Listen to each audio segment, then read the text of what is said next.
Item ಯಾವುದೇ ಇರಲಿ try ಮಾಡಿ ಆಚಿ ಚಿಕನ್ ಮಸಾಲಾ.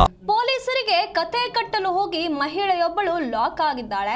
ಸುಲ್ತಾನ್ ಪಾಳ್ಯದ ಕಳ್ಳತನದ ಪ್ರಕರಣವನ್ನ ಪೊಲೀಸರು ಭೇದಿಸಿದ್ದಾರೆ.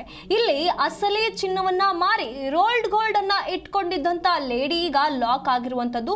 ಬರೋಬ್ಬರಿ 10.55 ಲಕ್ಷ ಮೌಲ್ಯದ ಮಾಲನ್ನ ವಶಪಡಿಸಿಕೊಂಡಿದ್ದಾರೆ ಪೊಲೀಸರು. ಆರೋಪಿಗಳಾದಂತಹ ತಬಸ್ಸುಮ್ ಮತ್ತು ಮುದಾಸಿರ್ಗಳನ್ನ ಈಗ ಜೈಲು ಪಾಲು ಮಾಡಲಾಗಿದೆ.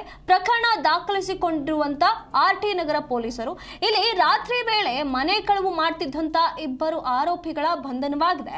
ಆರ್ಟಿ ನಗರ ಪೊಲೀಸರಿಂದ ತಬಸ್ಸು ಮತ್ತು ಮುದಾಸಿರ್ ಎಂಬುವಂತವರನ್ನ ಈಗ ಬಂಧನಕ್ಕೆ ಒಳಪಡಿಸಲಾಗಿದೆ. ಸುಲ್ತಾನ ಪಾಳ್ಯದಲ್ಲಿ ಕಳ್ಳತನ ಮಾಡ್ತಿದ್ದ ಆರೋಪಿಗಳ ಬಂಧನವಾಗಿರುವಂತದ್ದು. ಇವರು ಮನೆಯ ಬೀಗ ಒಡೆದು 80 ಗ್ರಾಂ ಚಿನ್ನಾಭರಣವನ್ನ ಕಳ್ಳತನ ಮಾಡಿರುವಂತ ಆರೋಪ ಕೇಳಿ ಬಂದಿತ್ತು. ಈ ಬಗ್ಗೆ ಪ್ರಕರಣವನ್ನ ದಾಖಲಿಸಿಕೊಂಡಂತ ಆರ್ಟಿ ನಗರ ಪೊಲೀಸರು ಈ ಒಂದು ಪ್ರಕರಣವನ್ನ ಭೇದಿಸಿದ್ದಾರೆ.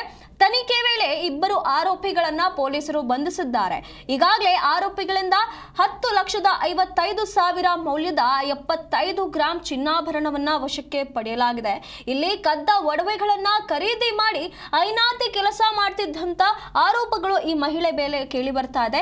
ಅಸಲಿ ಒಡವೆಗಳನ್ನ ಪಡೆದುಕೊಂಡು ಅದೇ ಮಾದರಿಯಲ್ಲಿ ರೋಲ್ಡ್ ಗೋಲ್ಡ್ ಒಡವೆಗಳನ್ನ ಈಕೆ ಮಾಡಿಸ್ತಿದ್ಲಂತೆ. ಈ ಕಿಲಾಡಿ ಕಳ್ಳತನದ ಮಾಲನ್ನ ಸ್ವಂತಕ್ಕೆ ಬಳಸಿಕೊಂಡು ಪೊಲೀಸರ ವಶಕ್ಕೆ ಪಡೆದಾಗ ಅಲ್ಲಿ ಬೇರೆ ಕಥೆಯನ್ನ ಕಟ್ಟಿದ್ಲು ಈಕೆ ಅನ್ನುವಂತ ಮಾಹಿತಿ ಈಗ ಬರ್ತಾ ಇದೆ. ಇವರು ರಾತ್ರಿ ವೇಳೆ ಮನೆ ಕಳವು ಮಾಡ್ತಿದ್ರು ಅನ್ನುವಂತ ಆರೋಪದ ಮೇಲೆ ಇವರನ್ನ ಬಂಧಿಸಲಾಗಿದೆ.